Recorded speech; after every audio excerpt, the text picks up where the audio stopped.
I can honestly say that it has to be the biggest off-road endurance race in the country. 370 odd riders, one of the top magazines in New Zealand. You've got one of the biggest importers of motorcycles that are involved. I can't even begin to tell people how fantastic this event is. Thank you, sorry. Thank you for the questions, thank you for the questions. It's a dead engine start. You may sit on your bike. A dead engine sitting on your bike. For those of you that have got a button, you're just nothing but cheats. 250 two-stroke, I think it's a big advantage on the start. You can start with the clutch in and gear. These endurance events, I don't actually look for competition. I think it's a race within yourself. Like the first 2 laps I treat it as a trail ride. Then halfway through the 3rd lap from up front I'll push. But in terms of competition, yeah, I think it's a race within yourself to physically and mentally get to the end.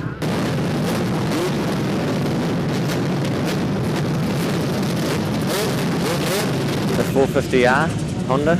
Last year I rode a 250X, so a bit better to have a bit more power in the mud and maybe get a better start this time. I'm starting on the outside now, because the inside last year was a bit crowded up a bit, so the outside should be a bit more flowing, and I reckon it's better battling the whole way instead of winning by a lot.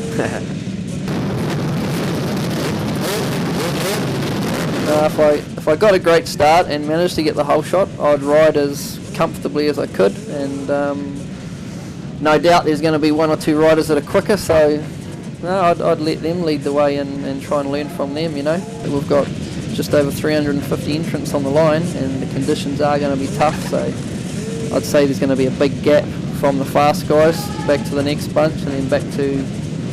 It's not going to be the fastest man that'll win, it'll be the smartest man, and it's going to be a long 4 laps. It's going to be tough today. I don't know, I'm hoping to make a top 10, but we'll see. You know, like, it's really good names out there and heaps of competition, muddy, and I'm on a little 250F again, so it's going to be a little bit harder.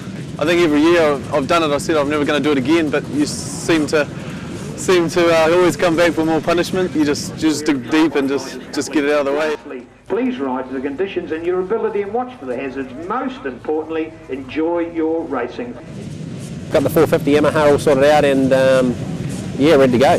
Just be in the top 5 really is the goal. It looks pretty muddy around that first corner, so preparation's going well, like I said, fitness is ready, it's got to get a good start and I'm going. Just try and ride smart, you know. I'm not going to try and pull away on the first lap, definitely not, because you know, I like to follow rather than lead.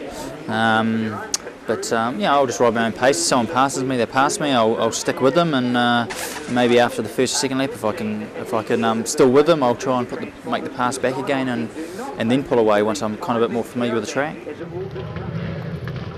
Not much of a mud rider, you know. I've been racing tar seal for the last 19, 20 years, and so when it comes to the mud, I'm a bit of a struggler. So I don't know, I'll just go and have a ride and do what I can do. And I think last year was probably only 90th around the first corner, but dragged my way through there and finished not too bad. But yeah, 90th's too far back, you know. I guess the person that gets a bad start and's back there, he's just got to reside the fact that, hey, I'm going to get stuck on the odd hill because there's going to be bottlenecks and things like that, and just going to have to be patient and try and get through it. It's very hard on the start line to have 360 odd bikes and keep them calm and collected, because once again it comes down to a safety thing.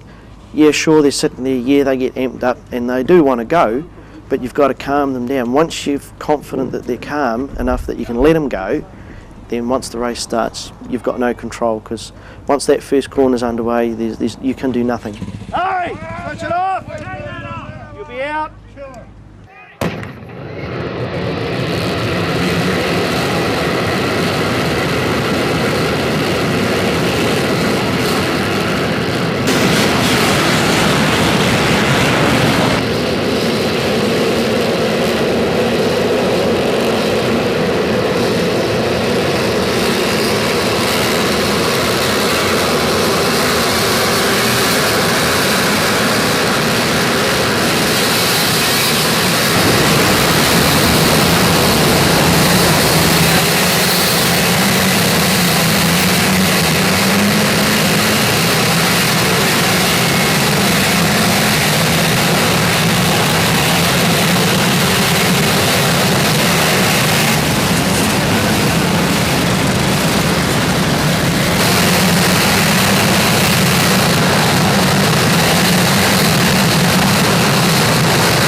previously ridden 4-strokes, and I need an electric start for those because I'm just basically too old, fat and slow to kick those things over, so I need all the help I can get.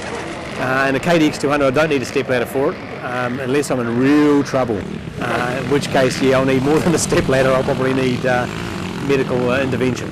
I'm actually got special dispensation. I'm going ahead of the bunch. I'm going to take off before everybody else, and then I'm going to stay in the first corner, perch down there with a camera, take some photographs, and then when everyone's gone by, I'll tag in behind the last guy away and chase him up.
Pace yourself, okay, you want to be up there with the front runners on the first lap, but at the same token the race ain't won on the first lap. You got probably 4.5 hours in the saddle, so try and get through that first lap and pass as many of them as you can, and make sure you're going to be there for the next 2, 3 in the final lap.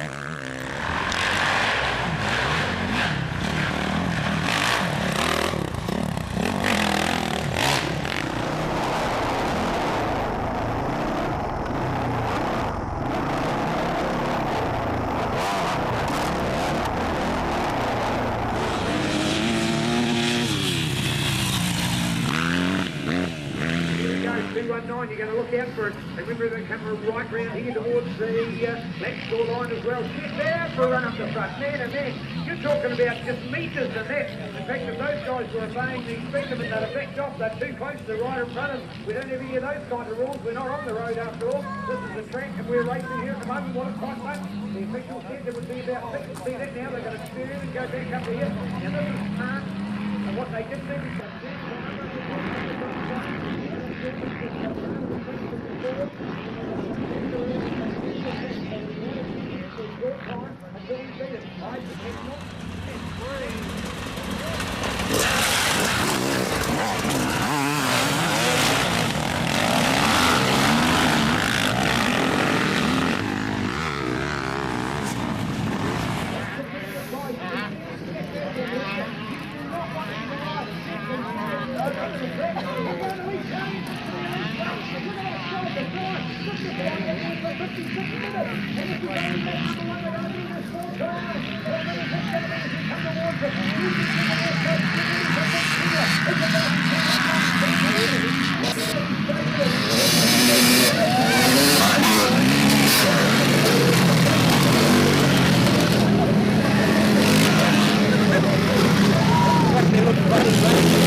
starting to build up over the base of the over there.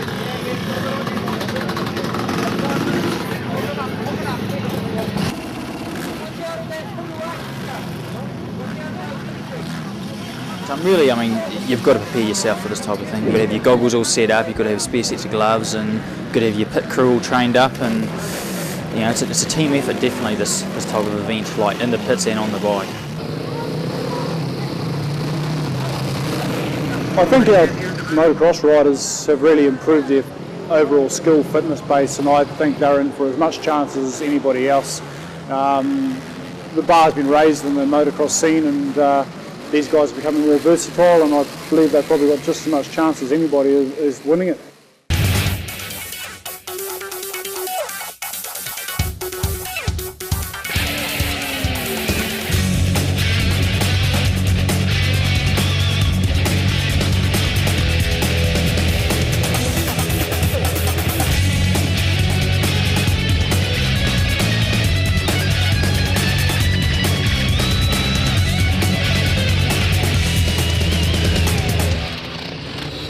Tarawera 100 to me it's always been a grueling race. My first race I rode in was in 1984, little DT 125. Never ridden in the forest before, and the creeks were deep and the hills were real steep, but like as much as people say we haven't got the deep creeks anymore in the swamps, we still got big drop-offs, and we got bikes now that have got over 50 horsepower, and over 4 laps the track really cuts up. So if anything, it's probably harder now because you've got to be able to pace that last lap where 360 bikes have gone over 3 or 4 times, and that's rough.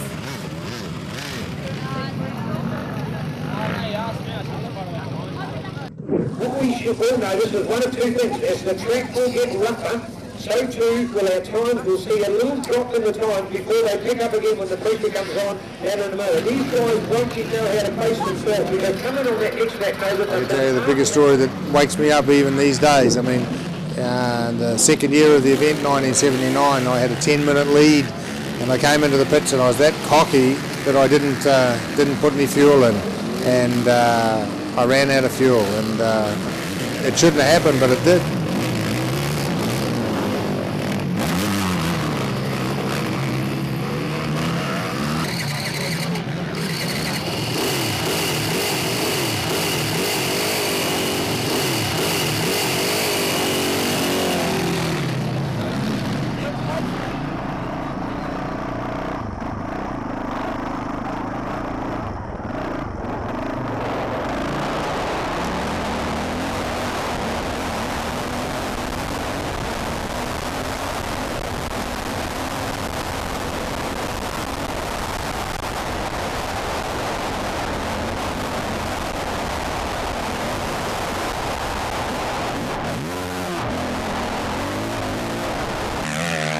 This is the third year with Yamaha New Zealand's involvement. It cost a lot of money to put on this event. They came to the party and helped up the profile of the event basically, and and put some money into it so we could run the event properly, and it's thanks to them that the event's where it is now.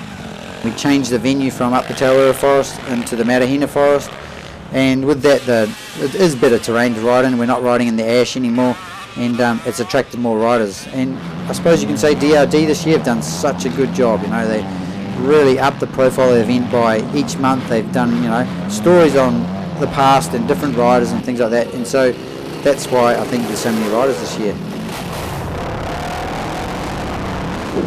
Well, for me these days, of course, if I hear someone behind me, I generally let them go past, but as far as riding goes, I'm riding for preservation, to finish and to stay on, because each time you fall down it's a lot of energy to get up and get going again.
13 at the end of the race. Return your transponders to the sign on 10. Do not The transponder works by a loop under the ground that as the motorcycle or the transponder passes over the ground, it is then recorded.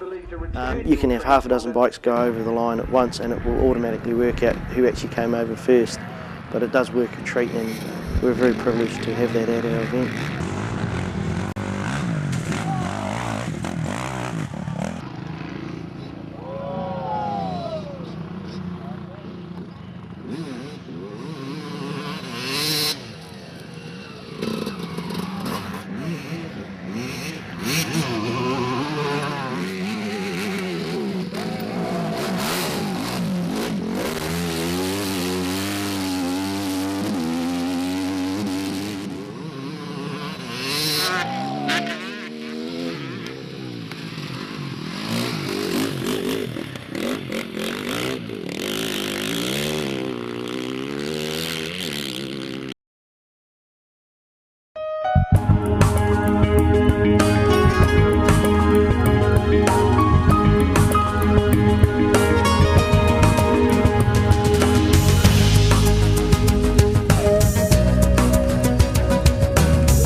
We're going to count them down now with Cody. We're looking out for the Honda. He's wearing his No Fear Castrol racewear. Peter Broxham and Cody Cooper and Shane King all on board here today. So far, on paper, Honda have 2 out of the top 5, Yamaha with the other 3.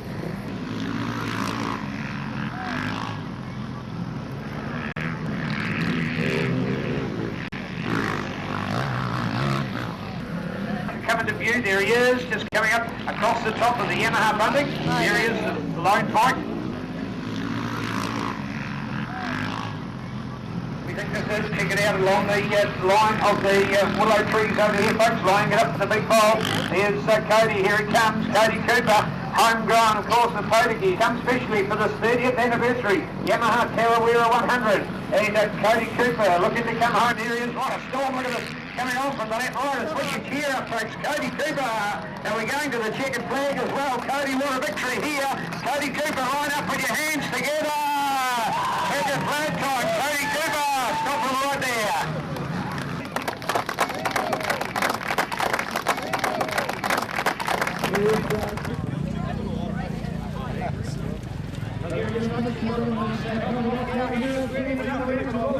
Cody Cooper.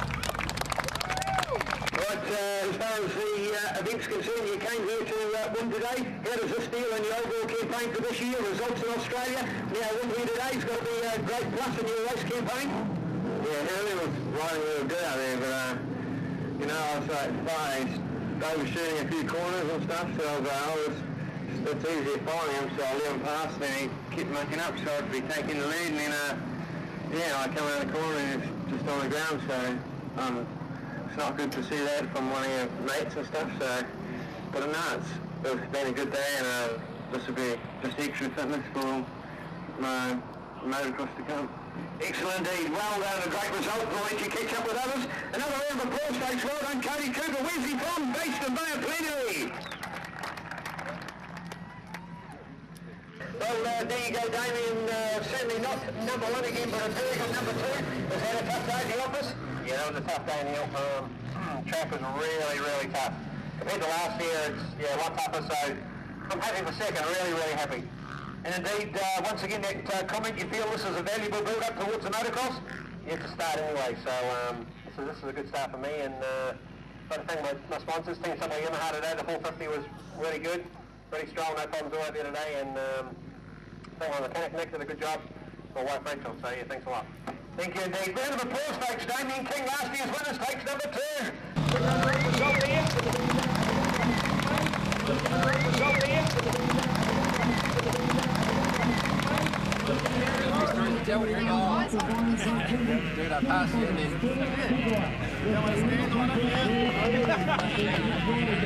What's that rubber?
That is here tonight that competed is going to win that bike.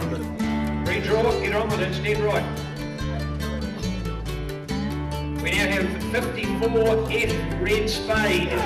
54F Red Spade. That's F, Benji.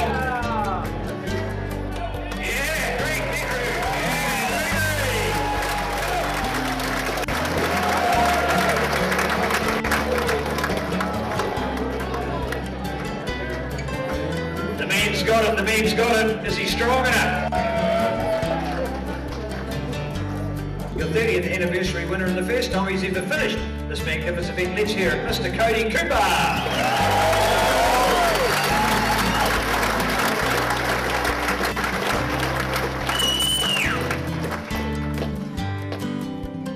Yeah, no, it was awesome today. It was good to see so many faces from the motocross scene there, and you know, that first lap was good. It was like just cruising around and seeing everyone there, and then the last lap come in, yeah, it was all different. Wasn't thinking that then, but yeah, I'd just like to thank everyone for coming, and Tim from Bay Honda for setting everything up, and Neil for coming. Always do a good job, and yeah, just awesome day. Thanks.